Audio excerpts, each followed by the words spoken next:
দর্শক, গুলশানে বিএনপি চেয়ারপারসনের দলীয় কার্যালয়ে গেছেন দলটির ভারপ্রাপ্ত চেয়ারম্যান তারেক রহমান। আর এই মুহূর্তে সেখানে আছেন আমাদের সহকর্মী তাশরিক সঞ্চয়। আমরা সরাসরি যুক্ত হচ্ছি তার সঙ্গে। তাশরিক, আপনি নিশ্চয়ই আমাকে শুনতে পাচ্ছেন?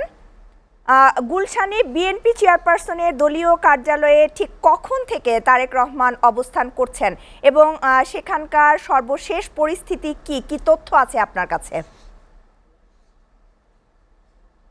শ্যামলী, আসলে বিকাল এবং সন্ধ্যার খবরে আমরা যে তথ্য দিয়েছি, 2:45টার দিকে দলটির ভারপ্রাপ্ত চেয়ারম্যান তারেক রহমান এই গুলশানস্থ কার্যালয়ে প্রবেশ করেছেন এবং এখানে কিন্তু তিনি প্রথমবার এসেছেন। অর্থাৎ 2008 সালে যে বিএনপি চেয়ারপারসনের গুলশান কার্যালয় এটি প্রতিষ্ঠা করা হয়, তারপর কিন্তু তারেক রহমান প্রথমবারের মতো আজই এখানে তিনি এসেছেন এবং তার জন্য যে কক্ষ প্রস্তুত করা হয়েছে সেখানে বসে তিনি খুবই ব্যস্ত সময় পার করছেন। দলের জ্যেষ্ঠ নেতাদের সাথে নিয়ে তিনি কিন্তু দাপ্তরিক কার্যক্রমে ব্যস্ত রয়েছেন আমাদের সূত্র অনুযায়ী যতটুকু জানতে পেয়েছি। এই মুহূর্তে সহকর্মী মিজানুর রহমানের ক্যামেরায় গুলশান কার্যালয়ের বাদবাকি চিত্র এবং বেশ খানিকটা তথ্য আমরা তুলে ধরবো। আপনি নিশ্চয়ই দেখছেন এই মুহূর্তে কার্যালয়ের সামনের পরিস্থিতি, যেখানে বিভিন্ন এলাকা থেকে আগত নেতাকর্মীরা রয়েছে। কর্মী বললে আসলে অনেকটা ভুলই হবে। এখানে আমরা দেখতে পাচ্ছি সাধারণত যারা নেতৃস্থানীয় পর্যায়ে রয়েছেন তারাই এসেছেন বিভিন্ন দাপ্তরিক কাজ সম্পন্ন করতে। আরেকটি বিষয় জানিয়ে রাখা ভালো, আপনি জানেন যে বিএনপির যে দলীয় মনোনয়ন সেটিতে কিন্তু বেশ কিছু জায়গায় পুনর্মূল্যায়নের একটি কথা আমরা জেনেছি, যদিও দলটির পক্ষ থেকে জানানো হয়েছে যে এই পুনর্মূল্যায়নের সংখ্যা একেবারেই কম হবে। অর্থাৎ খুব বিশেষ কোনো ঘটনা ছাড়া পুনর্মূল্যায়নের আসলে তেমন কোনো ব্যবস্থা গ্রহণ করা হবে না। সেই কার্যক্রমগুলো খুব সম্ভবত আজই শেষ করা হবে।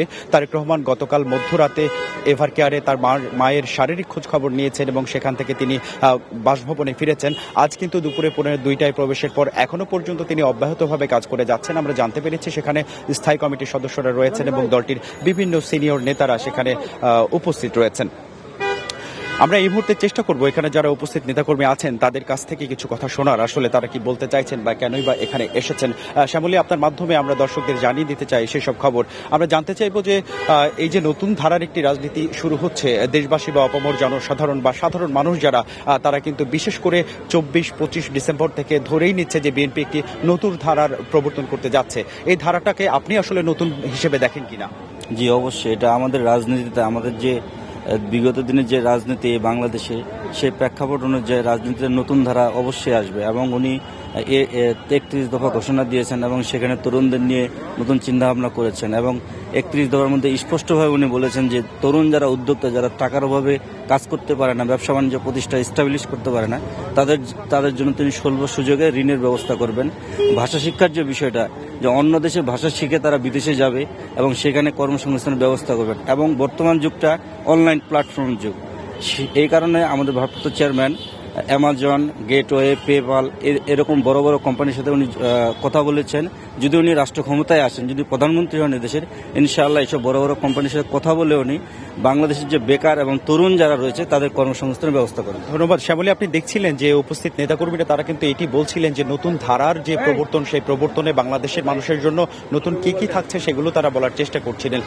এছাড়াও কিন্তু আরেকটা ব্যাপার রয়েছে যে তারেক রহমান এতদিন কিন্তু তিনি দীর্ঘ 1.5 যুগের বেশি সময় ধরে দেশের বাইরে থেকে দলকে নেতৃত্ব দিয়েছেন এবং ক্ষমতার বাইরে থাকার যে সময়টা, এই কঠিন সময় কিন্তু পার করেছেন। আমরা একটু আরেকজনের কাছে কথা বলে জানতে চেষ্টা করব যে আসলে যে তারেক রহমানের যে রাজনীতি, এই রাজনীতি এবং বাংলাদেশে বর্তমানে যে রাজনৈতিক একটি অস্থিতিশীল পরিস্থিতি তৈরি হয়েছে, আপনি কি আশা করছেন যে আগামীর রাজনীতিতে এই অস্থিতিশীলতা থাকবে না এবং আগামী যে নির্বাচনী বৈতরণী সেখানে বিএনপির জন্য বা আপনাদের জন্য কেমন হবে সময়টা?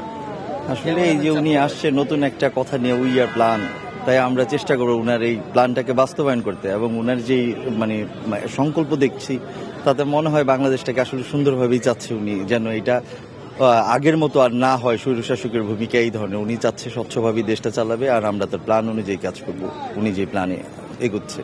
শ্যামলী, 2018 সালে তারেক রহমান কিন্তু রাষ্ট্র কাঠামোর 31 দফা যে একটি সংস্কারের একটি ধারা তৈরি করেছেন এবং তাদের নেতাকর্মীদের মধ্য দিয়ে তিনি কিন্তু যেটি প্রচারণা চালিয়ে আসছিলেন।